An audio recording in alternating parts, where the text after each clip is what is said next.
Robert ವಾದ್ರಾಗೆ ಇಡಿ grill ಮುಂದುವರೆದಿದ್ದು ಮೂರನೇ ದಿನವೂ ವಾದ್ರಾ ಇಡಿ ವಿಚಾರಣೆಗೆ ಹಾಜರಾದರು. ಪತ್ನಿ ಪ್ರಿಯಾಂಕಾ ಗಾಂಧಿ ಜೊತೆ ವಿಚಾರಣೆಗೆ ಬಂದ ವಾದ್ರಾ ನಗುನಗುತ್ತಲೇ ಇಡಿ ಕಚೇರಿಗೆ ತೆರಳಿದ್ರು. 2008ರ ಹರಿಯಾಣ ಜಮೀನು ಖರೀದಿ ಅಕ್ರಮ ಹಣ ವರ್ಗಾವಣೆ ಆರೋಪದ ಹಿನ್ನೆಲೆ ವಾದ್ರಾಗೆ ಮೂರನೇ ಸಮನ್ಸ್ ನೀಡಲಾಗಿತ್ತು. ವಾದ್ರಾ ಜಮೀನು ಖರೀದಿಸಿದ್ದು ಯಾರಿಂದ, ಎಲ್ಲಿ ಮತ್ತು ಎಷ್ಟು ಮೊತ್ತಕ್ಕೆ, ಮತ್ತೆ ಆ ಜಮೀನು ಮಾರಾಟದ ವೇಳೆಗೆ ತಾವು ಪಡೆದಂತ ಹಣ ಎಷ್ಟು, 51 ಕೋಟಿಯಷ್ಟು ಲಾಭ ಬರೋದಕ್ಕೆ ಹೇಗೆ ಸಾಧ್ಯ ಅಂತ ಇಡೀ ಪ್ರಶ್ನೆಗಳ ಸುರಿಮಳೆಗೈದಿದೆ. ಕಳೆದ 2 ದಿನದಿಂದ 10 ತಾಸಿಗೂ ಹೆಚ್ಚು ಕಾಲ ವಿಚಾರಣೆ ನಡೆದಿದೆ.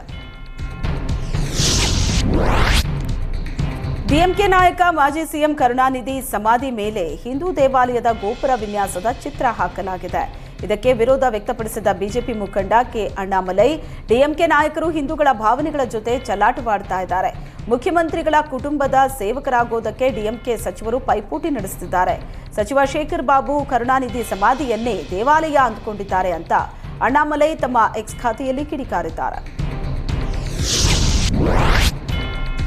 ಮಹಾರಾಷ್ಟ್ರ ಡಿಸಿಎಂ ಏಕನಾಥ್ ಶಿಂದೆ ತಮ್ಮನ್ನ ತಾವೇ ಅಭಿವೃದ್ಧಿಯ ಪೈಲಟ್ ಅಂತ ಕರೆಕೊಂಡಿದ್ದಾರೆ. ಅಮರಾವತಿಯಲ್ಲಿ ವಿಮಾನ ನಿಲ್ದಾಣ ಮತ್ತು ಪ್ರಯಾಣಿಕರ ಸೇವಾ ಕೇಂದ್ರ ಉದ್ಘಾಟಿಸಿದ ಶಿಂದೆ ಈ ವೇಳೆ ರಾಜ್ಯದ ಅಭಿವೃದ್ಧಿ ಬಗ್ಗೆ ಮಾತನಾಡಿದ ಶಿಂದೆ, ರಾಜ್ಯದ ಅಭಿವೃದ್ಧಿ ಪಥಕ್ಕೆ ನಾನು ಪೈಲಟ್ ಆಗಿದ್ದೀನಿ. ದೇವೇಂದ್ರ ಫಡ್ನವೀಸ್, ಅಜಿತ್ ಪವಾರ್ ಜೊತೆ ಸೇರಿ ಅಭಿವೃದ್ಧಿ ಕಾರ್ಯಗಳನ್ನ ಮಾಡಿದೀವಿ ಅಂದ್ರು. ಫಡ್ನವೀಸ್ ಸಿಎಂ ಆಗಿದ್ದಾಗ ಅಮರಾವತಿ ಏರ್ಪೋರ್ಟ್ ಕಾರ್ಯಾರಂಭ ಮಾಡಲಾಯಿತು. ಬಳಿಕ ಮಹಾವಿಕಾಸ್ ಅಗಾಡಿ ಜೊತೆ ಸೇರಿ ಅಭಿವೃದ್ಧಿ ಕೆಲಸ ಮುಂದುವರಿತು ಅಂದ್ರು.